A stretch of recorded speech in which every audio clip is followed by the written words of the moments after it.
Welcome, welcome, welcome, welcome, ladies and gentlemen, to the AntonioTalks Talk Show.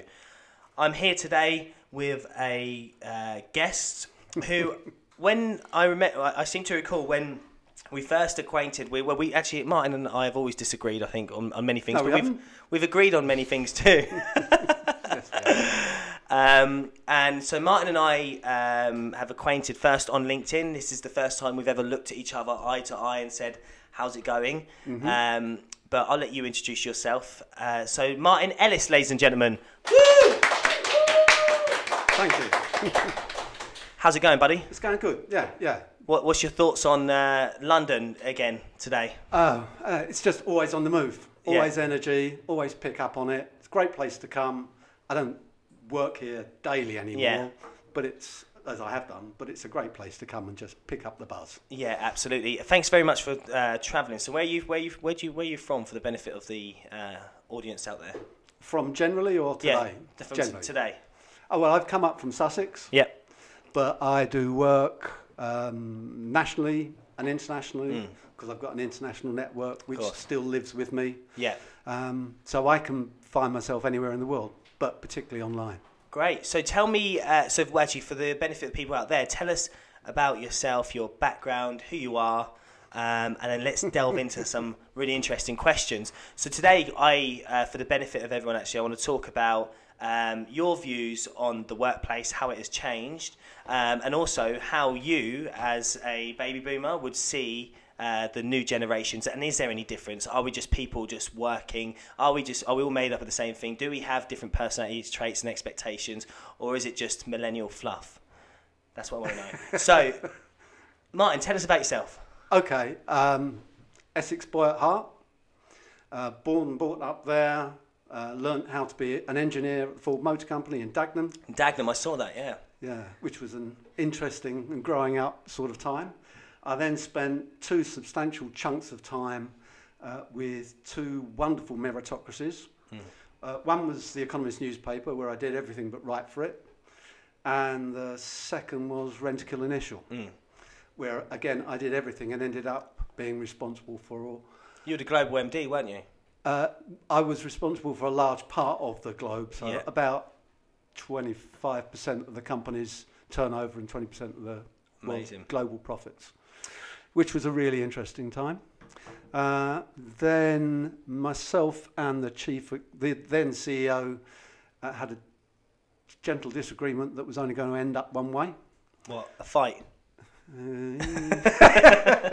Yeah, sort of. And I left, and having used headhunters and recruiters in the past, I thought that was something I could do because generally I wasn't very impressed. Yeah. So I partnered up with a Danish outfit and started their UK business here, grew that to 12 partners, sold that. Then started my own bespoke headhunting agency and sold that to the RSE group, who then asked me to join them 4 years ago. Great. And that's where I am now, loving it, enjoying them, good to be part of a team. So yeah, that's sort of me. Amazing. So obviously we acquainted on LinkedIn a while back, and so our styles on LinkedIn, would you say they're different or would you say they're the same? I think we're trying to achieve the same thing. Yeah. What do you mean? Create a conversation. Not wanting to be bland. Yeah. Creating. I'm very conscious as time's gone on, and I've probably done it less consciously than you, of creating a voice. And I sort of describe my voice on LinkedIn as me, but with the volume up a couple of notches. Yeah. And just to get a buzz, I do attract people. I get business out of it. I get candidates out of it, probably in a much less focused way than you do. But it's also a place where I get some entertainment. I do a lot of learning. And again, I suspect you're doing much the same thing in a more deliberate fashion. Yeah, that's it. I mean, to be honest, ours is very, well, I say very deliberate. Mine is very deliberate. The way I approach everything is I only talk about one thing or a couple of things, but in the same sphere. So what I'm really interested to know is because the reason you're on the show is because when we did a show previously around Amanda talking for your generation basically, and actually in many ways Amanda may have been talking for your generation, but I really want to find out from your perspective what your thoughts are on this new generation coming through the workforce. So how would you describe this sort of evolution of the workforce that's been happening? In some respects, I don't recognise a huge difference. And what you were talking about the other day, I recognised the same motivations that you've got, those that I've got. Yeah. The context in which we operate is very different. But if you put a gun to your head, a gun to my head, we're going to physically react in the same way. Yeah. And I hear the word that all these different generations, particularly millennials, Generation Z, that they're most entitled generations. Actually, I think the most entitled generation is mine. Okay, interesting. Why do you think that? We've been quite selfish. We populate the NIMBY population, who I really don't like. We've managed to corner off the pensions. You can't now get a final salary pension. Oh, you can, but it's rare. Yeah. And your world, in terms of what your expectation is damned, because my generation has taken their share and then voted us out of Europe. Yeah. Splendid. And not give it back. That's a very interesting argument there, and not something I was expecting you to say, to be honest, Martin. Honestly, and I don't know why I wasn't. Is that good or bad? That's a great thing. That's a great thing. Not something I was expecting you to say. So tell me a bit more about how you think the workplace has changed. Since an engineer in Ford, obviously you were in a sort of very labour intensive role, but even at Rentokil. Tell us a bit more around how you think the workforce has changed or the workplace has changed. I think just starting off at Ford's at Dagenham, I was taught to be highly skilled. The job I was taught to do was being computerised even then in about 1970. You could see it coming. Yeah. And the job I trained to do just no longer exists. So that's one element. And in terms of joining an organisation, for example, like, different things, I suppose. The Economist, media organisation, relying on technology. It was quite a leader in technology in itself in terms of printing and production, and I was part of seeing that change happen, and a change that went at the same time along from a unionised workforce to a non-unionised workforce. So that changed the context a lot. And if I'm thinking about Rentokil, there's another thing where technology came in and basically made the organisation flatter. It took out all the middle management. But what it did at the same time was it increased the visibility of the organisation to customers. And I think that was a big change in the workforce that lots of people didn't spot while it was happening. So I think there's a number of threads to that. Yeah, there's a number of threads, and I'm taking notes as we speak. Good, I'll ask you questions later. These things. Yeah. Great, that's it. I hope you do ask me questions. So let's talk about, you said about the Ford role that you were on, the engineering role. Yep. Doesn't exist. What role was that exactly? I was a toolmaker. Okay. So trained to make quite fine tools, quite accurate work. I knew how to make. I made a clock and all sorts of things and bits of machinery that if I told you, you wouldn't. Well, I tell you what, so I suppose you're quite a good handyman around the house, right? Okay. And I suppose your children, do they ask you for help when they need stuff done?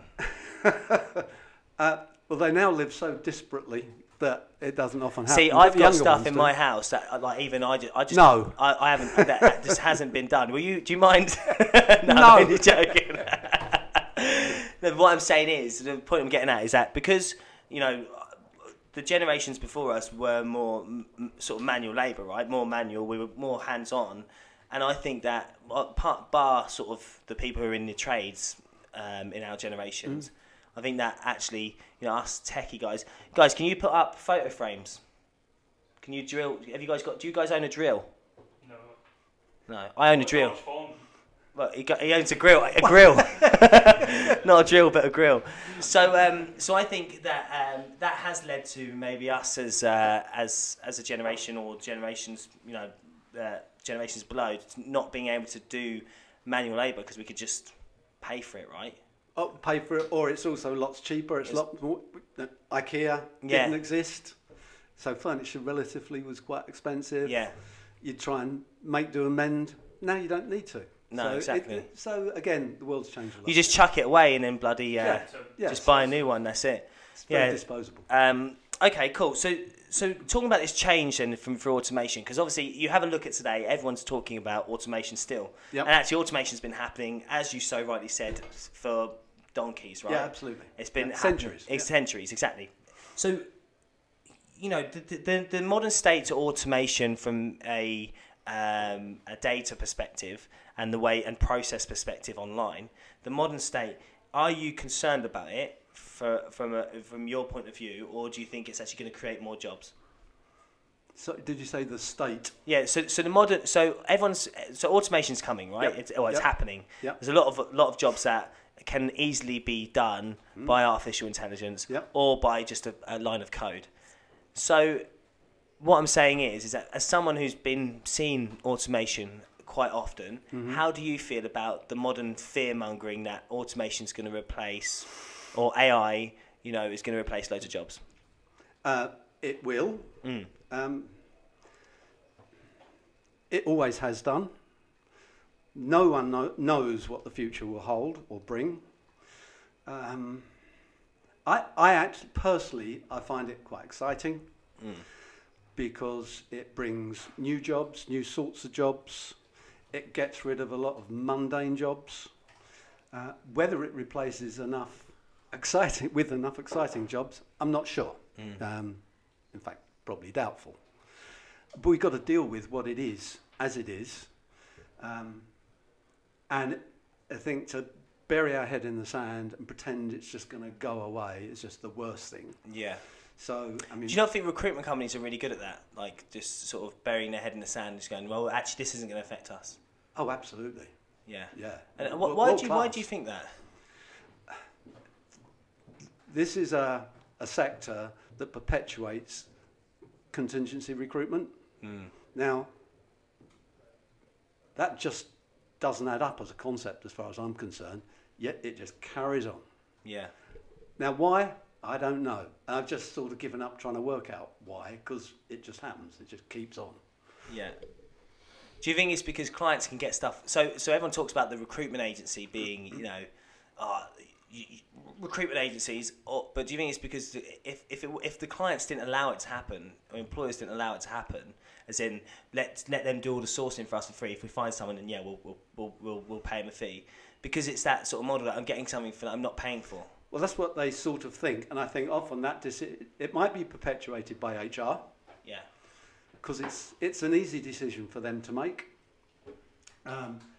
and many recruiters don't say, look, stop. Let's talk to the line manager. Let's talk to the people who are going to live with the decisions, who are going to live with the pain. Because I think more often than not, for most recruitment assignments, it's the reports going into HR.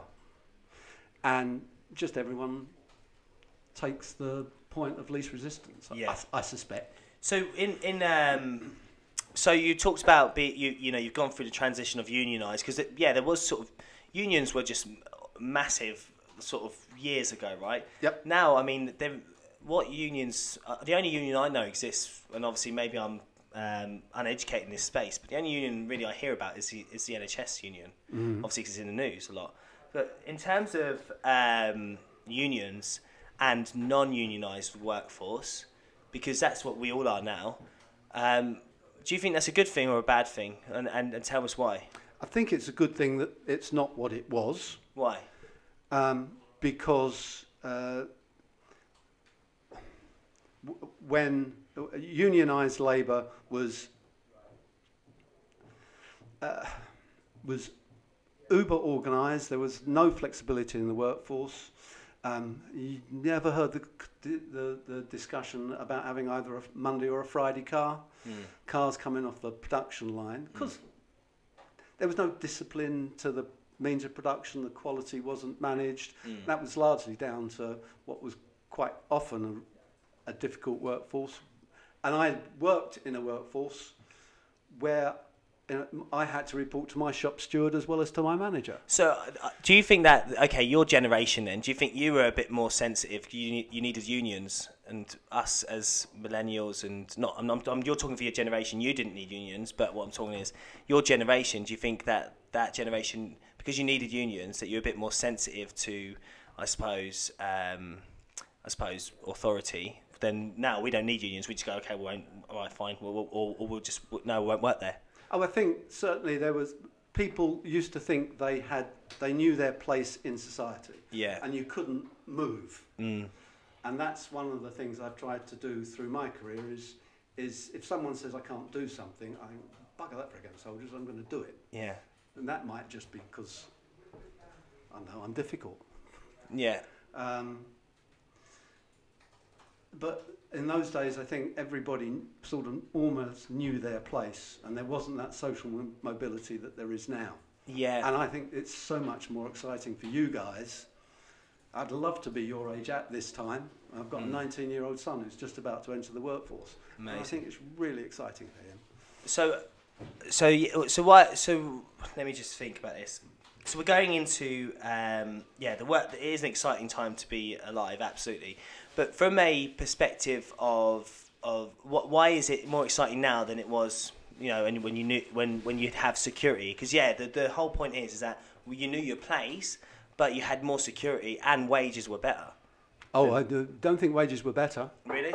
No, by a long chalk. No. And you didn't have the disposable income. No, I think the world's moved on hugely. And security, for me, this is very personal, I found a little bit dull. I don't think I'd be the world's greatest entrepreneur, if I'm honest. Any entrepreneurialism I had was in a corporate world where I did have a bit of a safety net. Yeah. You guys, you're sticking your chins out, and I think that's to be commended. Yeah, I mean, but yeah, I think it is, and I'm just, I suppose from that perspective, I'm just sort of very obsessive. So for me, I'm like, well, I'm in now, so I'm gonna make it happen, whether it kills me or not. Do you know what I mean? Okay, great. So you were talking about how it created a more, automation created a more flatter organisation, and a more flatter, I guess, business. But does that mean that it was flatter for the workforce, but really for the shareholders, they were gaining more? Because it's a flatter workforce, absolutely, but then the disparity and the equality between shareholders and the workforce was probably exacerbated. I don't know. I think it depends how it was done and how it was managed.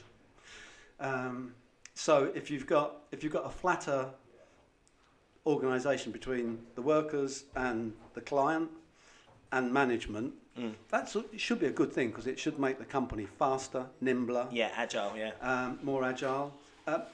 Anyone can be a shareholder, and in many organisations, and for both the organisations I spoke about, The Economist and Rentokil, share ownership was encouraged amongst the workforce.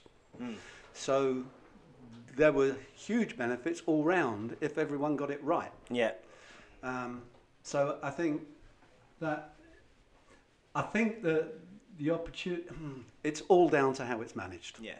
And what do you think? So I'm getting from you that you're quite empathetic to, I wouldn't say empathetic, but you're quite in alignment with actually sort of the generation Z and the millennials. I'm actually not. I'm more in line with baby boomers, to be honest. I actually have my mindset. Role reversal. It actually is. But at the same time, from a general population point of view, what do you think the viewpoint from baby boomers is on sort of like millennials and Gen Zs in the workplace? Do you think we whine quite a lot? I don't think so. And I do. Well, put it this way, I do a lot of work. Some of my clients who want me to do the senior stuff for them will also say, will you go and find us this? Will you go and find us that? Yeah. So, I've done some work for social media roles, so talking to 19, 20, 21-year-olds, and I found them all extraordinarily funny, engaging, happy to share what they knew. So I could say, look, I'm sorry, I'm 62, I don't understand exactly how pay-per-click works. Tell me. And they just tell me. Yeah. And I learned lots. And I found them, like I said, fun, engaging. So it's not a scientific sample, but I think older people do tend to look at younger people and look a bit down on them and don't try to understand them and say they're spending all their life on Facebook. And, well, actually, they're not. They're spending their time elsewhere. Yeah. Still on the screen quite often. But if I look at my 19-year-old son, he reinforces his relationships online rather than replaces them. Yeah. I think that's a great thing. It is a great thing. And so, again, I'm getting a lot of... so even when we go on LinkedIn, there's a lot of posts around, you know, that people are still denying, you know, the best app is the telephone, or, you know, the best tool for recruitment is the telephone, all this Web 3.0, which we're trying to usher in being recruited. Yeah. They're all like, no, the telephone is the best thing. But actually, it's really inefficient, because I can reach... you know, I've a piece of content that's going out at the moment, which is on my LinkedIn, is constantly scaling. It's reached 500,000 people, 500,000 views on a video. Yep. 500,000 on LinkedIn, and that's a massive scale. Yep. How long do you think it would take me to speak to 500,000 people on the phone, one at a time? But I don't think you're comparing apples with apples, are you? 500,000 views on LinkedIn isn't the same as picking up on a phone, and a view on LinkedIn, I think, if it's just a post, that's just a scroll through. But nonetheless, you're still touching many more people. Yeah, but the point is that my face is seen, and whenever you make that first call anyway, you know, more often than not, unless that client is really, you know, like really needs someone at that time, they're not going to use you. It's always about 6 calls in, right? So then that's traditional. You're talking about clients as opposed to candidates. Yeah, clients at the moment. But let's talk about even candidates. I think it's the same thing. Actually, it's a lot easier to reach them through a video. And the amount of inbound I get, people who think I'm a recruiter, you know, and they're like, "Can you help me with this job? Can you help me with this job?" I get probably around 20 people a day, and I can prove that. And it's all through just content. And I don't speak to anyone. But I'm not saying that it should replace people. All I'm saying is that should be your first point of call for CanGen and BD. Because you can reach more people, you can cipher, you can reach the relevant people too, because you're not having to do a search. You're actually putting out... If I put out a piece of content on artificial intelligence, you know, who's going to like that content? If I'm a plumber, I'm generalising here, but I'm not going to come across that content and like it. You know, if I'm an artificial intelligence, or I'm interested in artificial intelligence, and I've got the skills, and I'm reading this controversial piece of content on why AI is shit, for instance... I'm going to comment on it, right? Yeah.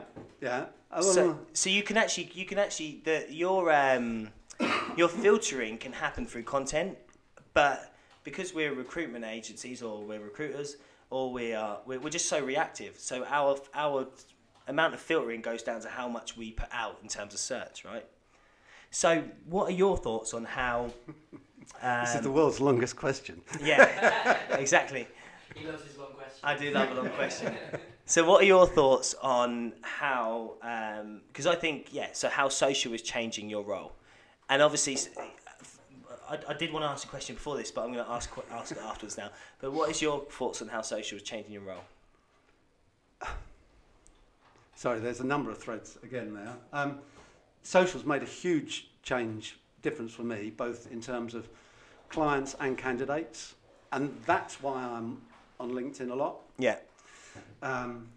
And I think as a tool, it's just a wonderful thing on so many levels.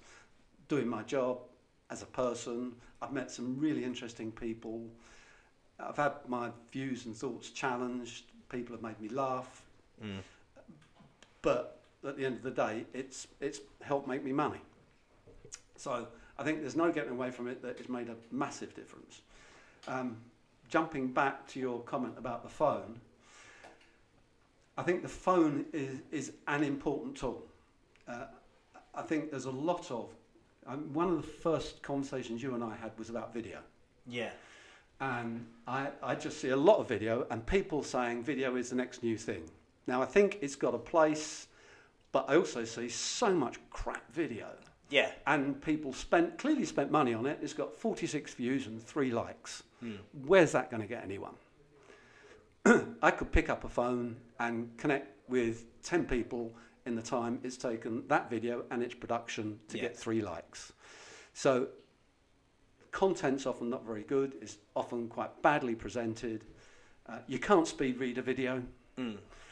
So it has its place, but I don't think it's be all and end all. But then again, I'd say the barometer of success between...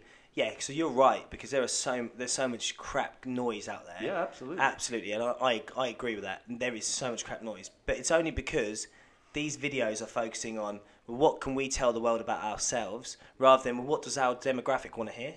Do you know what I mean? And that's what most people think. They're just like, right, let's showcase Top Biller Dan and him waving a wad of cash around because he's a successful recruitment person.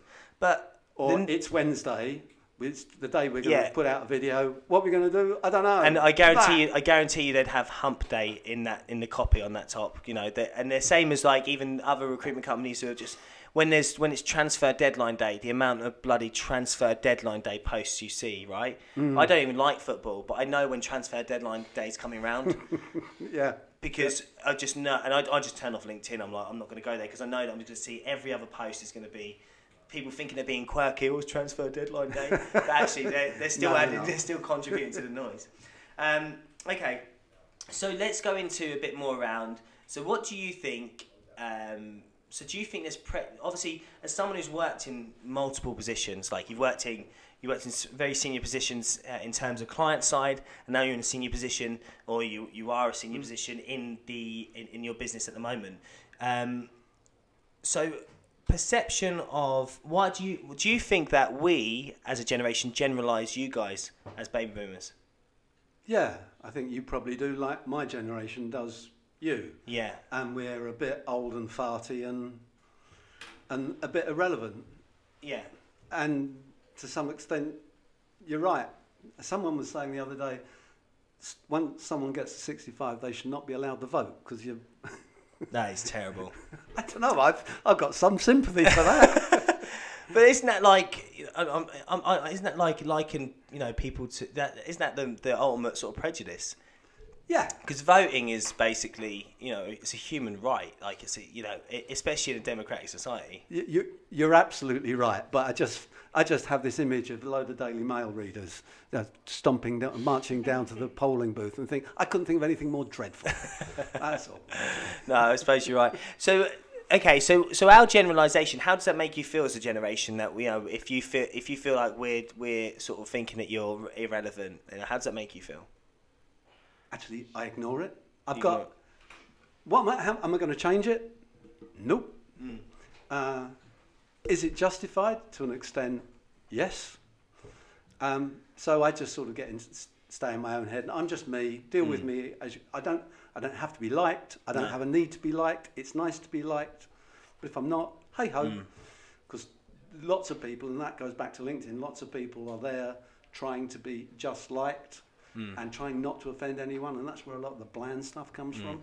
Yeah, middle of the road is an interesting space because you just don't no one likes it. It just doesn't even scratch the surface, and you need to have an opinion.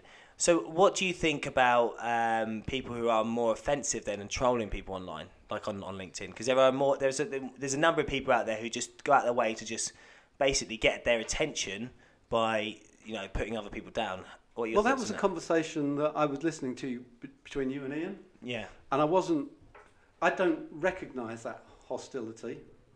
And you said earlier, perhaps jokingly, perhaps not, I'm part of the hostility. But I have a rule in my head, it just never make it personal. But I will argue the odds about someone's position on something. Yeah. But I'll never say you are. I might say your argument is flawed because of. Absolutely. But do you so there we go again, right? So let's go to this world of political correctness we're in.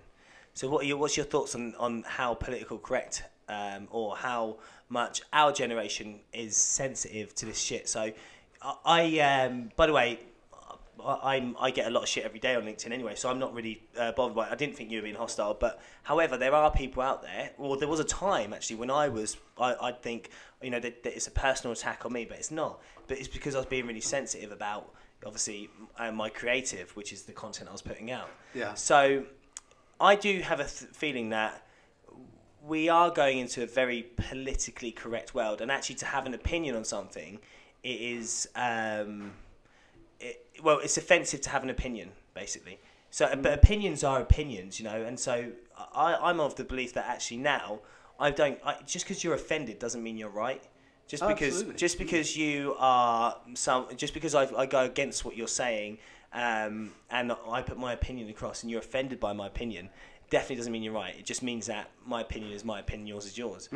So, there are many people out there who believe that opinions or feelings trump facts. What are your thoughts on that? Feelings are important, but facts are exactly what they are. They're facts. The trouble is sometimes people will just select the facts.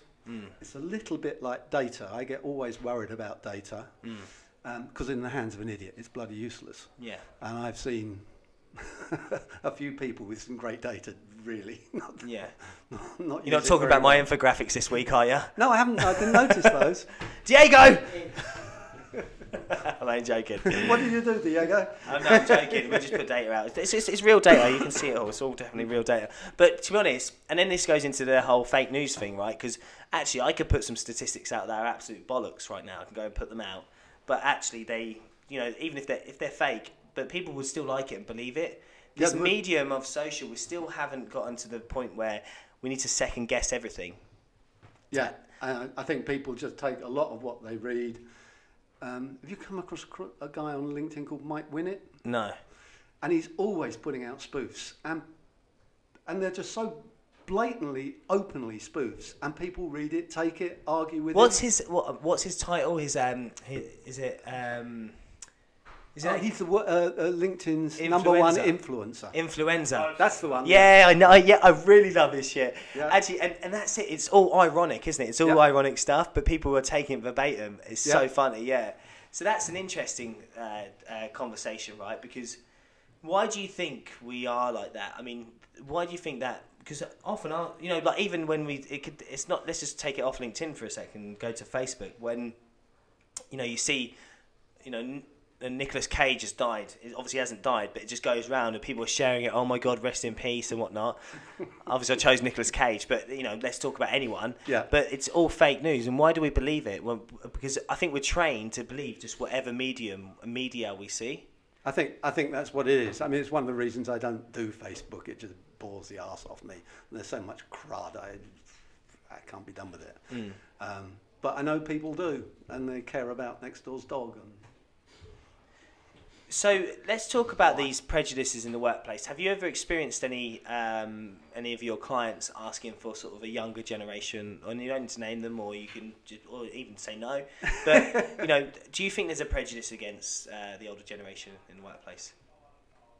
I think there is a prejudice against the young, the old. For some, not a prejudice. You can't have a prejudice for good reasons, but sometimes someone will say that they're not experienced enough, or they're too experienced. Because frankly, some older people will say, "But I've got 25 years' experience." Well, that's all very well and good as long as it's not 21 year repeated 25 times. So experience in itself is now. I don't think is a virtue, and lots of older people hide behind it. And I think they start. I talk to people and talk to potential candidates. Now, they don't know me from Adam. They can't. My first conversation will always be on a phone, and they might think I'm, I don't know, 35. So I'm talking to them and I say, I can't find you on LinkedIn, why aren't you there? Because I think that's important these days to know that. People should have made a conscious decision as to why that is. So what do you mean? Like, well, why they're not on LinkedIn? For a senior role, I want to look up them on LinkedIn. So if they're not on LinkedIn, how do you feel about that? Well, a couple of things. One was I want to see them on LinkedIn to see their ability to communicate. Because if you're in a senior role, I think you need to communicate. You don't have to be on there. But I want to understand if they're not on there, just why they're not on there and what their thinking is. Because often it is, I don't know how to use that.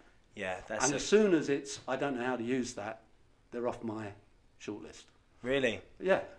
Well, make sure you include recruited on your, when we launch the app next time, make sure you include recruited on your list. You want to make sure they're on recruited. Yeah, because if they're not on recruited, then they can't storytell, and that's fundamentally that.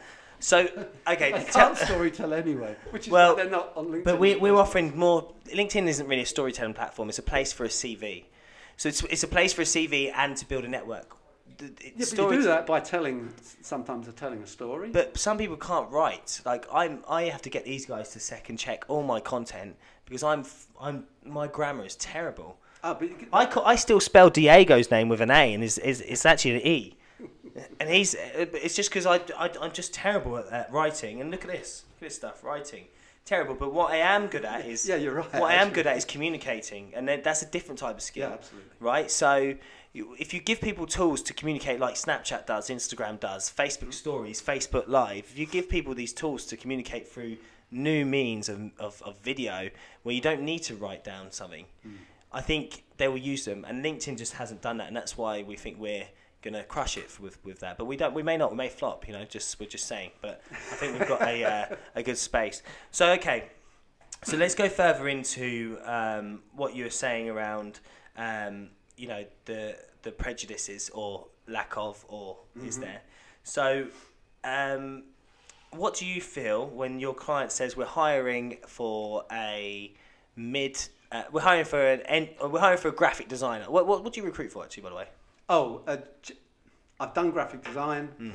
It would tend to be senior roles, MDs, head of IT, sales, marketing, heads, sales managers. But I do, if a client comes to me and says, I want a warehouse manager who is good enough, who's great with customers, and will make sure that we don't miss a nut when we send the next jet engine to Russia, I'll go and find that one.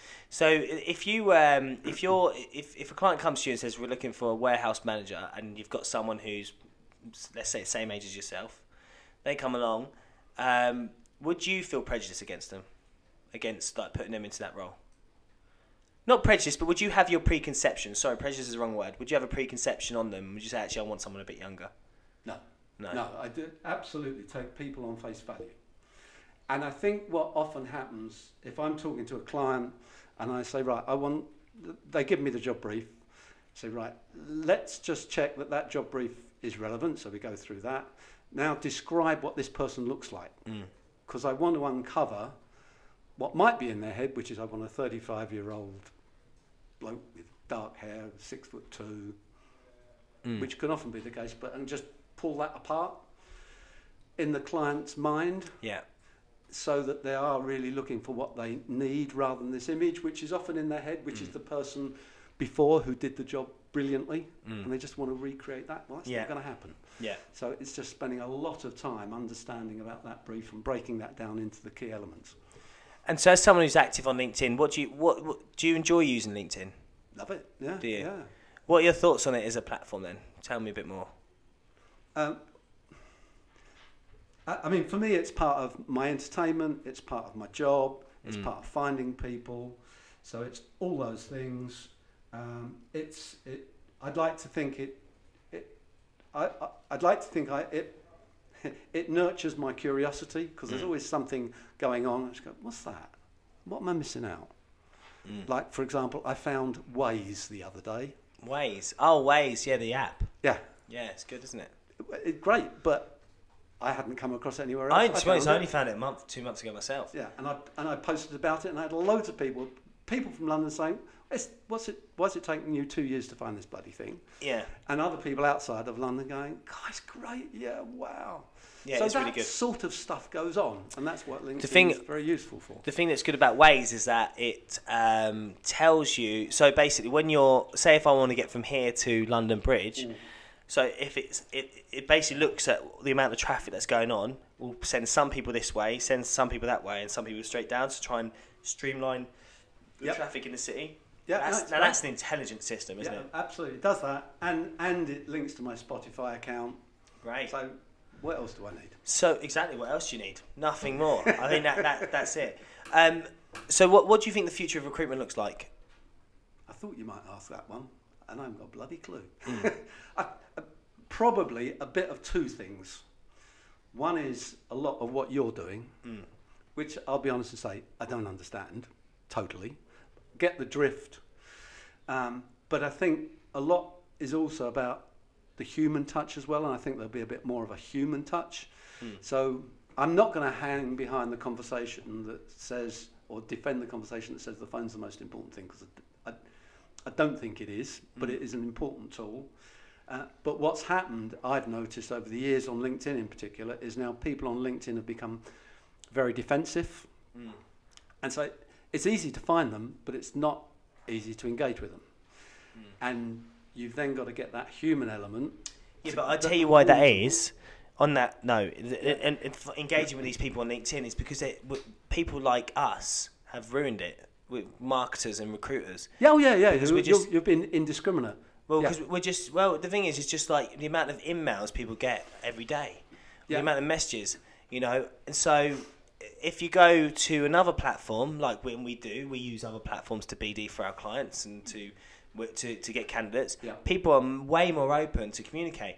So like on Twitter, for instance, and way more open to communicate with brands. Instagram is an absolute goldmine because people feel a bit more like that it's a bit more to their... It's less salesy because you're displaying content. Whereas LinkedIn, and similarly, LinkedIn's good for us, for recruiters and, for most people. But, these guys, they don't use LinkedIn like I use it. Oh, I'm sure they wouldn't, yeah. And that's interesting, isn't it? Why don't you guys use LinkedIn as the way I use it? Boring? Yeah, it's just not my thing. I suppose I'm more visual, aren't I? Yeah. So I like Instagram and things like that. What about you, Mike? What are your thoughts on LinkedIn? You don't use anything. Mike's the only person. So Mike is the only person who in our office. We'll all maybe be sitting around a table having a beer together. Yeah. Mike is the only person who doesn't have his phone out. He doesn't even use his phone. Good man. Be a bit different. That's right. Okay, cool. So yeah, just pick up on that. I appreciate those different platforms working. I can see, for example, my daughter on Instagram and how she uses that. She's got her own lycra catsuit business, and it's growing rapidly and it's doing well. And watching her and how she manipulates Instagram and hashtags, I can see it's so different. And just to be honest, the crowd she attracts is just what? It's easier. It's easier, exactly. It's easier. The but drag people in. Hashtags, they absolutely do. But the thing about Instagram is that it's so shallow. I think, and obviously, all I'm doing is I'm not really thinking. I don't use Instagram because I just can't master it because I don't know why. But it is a very shallow platform in the regard that it is just people just trying to quick fix themselves with some self-esteem. That's and by the way, that's just my viewpoint. But equally, it's such a powerful platform, right? I know, it's such a powerful platform, and these guys do a great job at mastering LinkedIn for our clients, or Instagram, for our clients. So, for instance, one of our clients has just visualizations, so real beautiful visualizations, because they're a data analytics company, and we just share visualizations of data, basically, just real beautiful stuff. And and so you can click play and you can watch Well, give us an example, guys, of a visualization that's happened for Orkin. Earthquakes. From 2000 to 2015. Yeah. So visualization. So I think you need to have that sort of set theme. So, but yeah, it's a great. What other platforms are you sort of liking? I'm not sure. I'm using quite a few. Snapchat. I have to say that LinkedIn is the only one I like, and I think it's a bit like music and dancing. You know, if sometimes you can just listen to music and you've got it. So like reggae, and it's a bit like that. And for me, LinkedIn, I got it the day I walked into it, and the rest I find a bit of a struggle.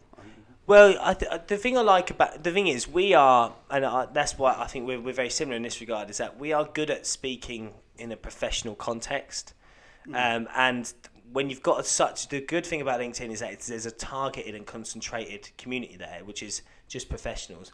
Whereas on like Instagram, it's like you've got to basically cater to certain demographics' tastes, right? And then you've got to find them and get them to look at your contacts. It's all about content. It's all about taste, right? Rather than professional, because everyone in the professional world will agree that, you know, that I don't know, that video is changing recruitment. It is changing recruitment. Everyone will, well, not everyone will agree, but everyone will agree that video is changing the way people should communicate with each other. Is it? Absolutely. And I'll tell you why. 86% of web traffic is being done through video. So that tells us that, and it's not about whether you think it or not, or I think. I am truly intrigued. No, 100%. So exactly, and I know this. But by the way, I'm not arguing. I'm just saying it's not about whether I think it or not, or you think it. I'm not really fancy about whether I think it. I look at the data, and the data tells me that 86% of web traffic is video, which tells me that people much prefer to consume video than they do to consume a article. Who's reading blogs today? Like, who is reading? When was the last time you guys read a blog? Yesterday. Yes, no, that's your job. When was your last time? Don't make excuses. On your personal, when was the last time you actually sat down and went, I'm going to read a blog right now? Monday. What was that about? So it was about how young people interact with different social media platforms. Okay, so yeah, still part of your job. Still, there's no. You're not reading a blog on like the extinction of manatees. It's related to your job. What did you read on? Yeah, it's about video. It's about yeah, exactly. But the point is, it's because it's their job to do that. But in terms of like, I wouldn't just go out and just read a blog. Or what I'd rather do, I probably would actually read a blog. But what I'd rather do is, and actually, are you reading a blog or are you skimming the blog? That is the question, and I can guarantee you're probably skimming. Choice, which you don't have with video. You absolutely do. I would argue. So I search something on Google now. If I'm looking to, how do I create a motion graphic or whatever, and there's a video on YouTube, now when you search it, it actually recommends you a point to skip to, where it actually starts. I hadn't spotted So that. video is king, and the reason it's king is because it's just like, I can sit there and I can either listen to it or I can just watch it, and particularly, you know, if I'm trying to, I'd much rather hear you, Martin, tell me about this job than I would read a job description that is pretty much the same as everything. Well, that's because no one's put any care into the way it's written. But it's because no one wants, like, it's because no one's reading job descriptions. I guarantee you the amount of job applications that you've probably had in your life, and a lot of them said, what job is this? Actually, that doesn't often happen. So I'm hiring direct for my company, and I'm not a recruitment agent.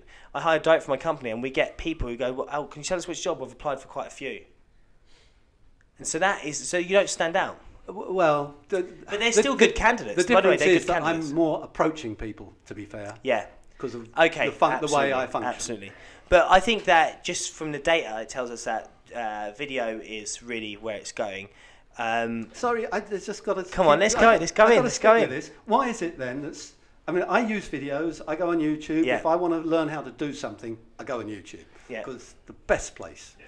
And video is great for all of that. So why is it you see all these videos, 43 views and 3 likes? Hang on a sec. Let me just show you how many views No, I've I had on know my that there videos. are others who've got 2 million. I've got of course there are. I've got 500,000 but views. You look down the side. But it's because their content is shit. That's yeah, it. But then that surely is that it's video has got a place, absolutely, but so has everything else as long as the content's good. No, I suppose relevant. absolutely, yeah. Okay, that's a great point. However, I won! You didn't win, no, because there was a I'm however. claiming win. There was a however. What there is it's the same as, like, I guarantee there's loads of job posts that haven't been read. I guarantee that there's loads of right. articles that haven't been read. You spend all this time writing an article. But what I'm saying is that, I think video is absolutely 86% of video is on the web. Is 86% of web traffic is video. However, the video has to be good, and it's like anything. I'm not going to engage with anything unless it's good, and I'm not going to come back and engage more unless it's good. And because my attention to me as a consumer is so is valuable, my time is valuable. So you need to be providing value, and this is where everyone gets it wrong: is that they don't provide value. So video is thriving because it's easy to consume. Now imagine if you'd done video with value. Bloody hell, Martin. Bloody hell. Yeah, and for the right context, in the right places. But I'm still sceptical, and I accept all your figures. Maybe it's because I'm an old fart, but I still have to question it. Right. So Martin, my job now is to prove to you. And honestly, I will do this. This could go on for long time. Not in this interview, but my job now is to prove to you that video is everything, and I'm going to get you sharing video content. Yeah, absolutely for you. Well, it's not everything. Mine. At the end of the day, you could do your job. You could do your job without video, but you could do it faster with. I mean, so let's take this for instance. I posted, and I'm just going to tell you right now. Yeah. So I posted a job out today through text on which I'm hiring for on LinkedIn. I posted a job out today, which is just basically 3 paragraphs. Yeah, and it was quite an enticing job. It's just, really just all the value. So that's had last time I checked, 25 likes, and that was in the morning. The job before that, I did a video with subtitles, still with your text. I met you in the middle, Martin. Still with your text. You're compromising. You're showing weakness. But I still with text. I think subtitles are important at the same time, right? Because people don't like to listen; they want to read. In video, you want to engage them. You need to keep them engaged. And our attention spans are 5 seconds, Martin. We're less than goldfish. Mine's not that long. Exactly. Mine isn't either. So I did a video with subtitles, and what happened was that the video with subtitles got 100 likes. This one in the morning, this one's got 20. Mm-hmm. Because people would, I suppose it's more about, it's more about, can I grab your attention quickly? And if I'm talking into a camera, looking at you, or which feels like looking at you because I'm looking at the device, I'm more likely to get your attention.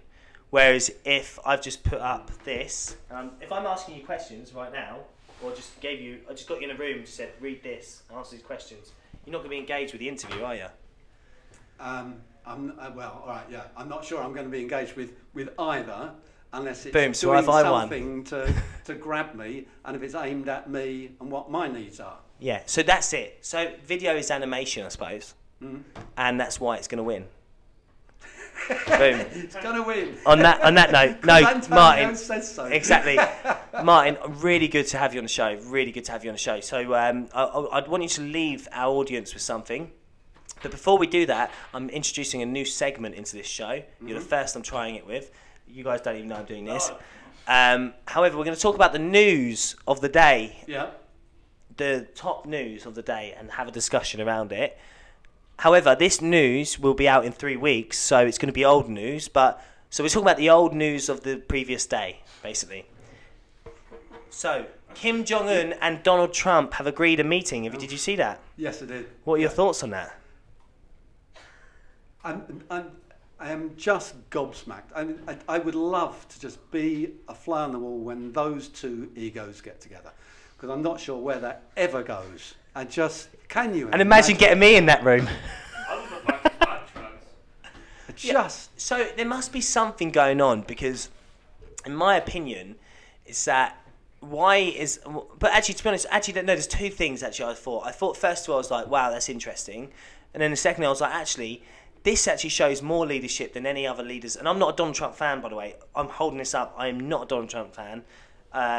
But what I am saying is that it shows more leadership than any other previous leaders, because they're going to sit down with Kim Jong-un, and depending on the conversation, I don't know how it's going to go, obviously, I'm not there, but dialogue is the most important thing to resolve issues, and that shows more strength than any other leader before, I think. Oh, I don't know that it shows strength. I think it might show ego, again. So there's two massive egos, and probably Donald Trump's is bigger.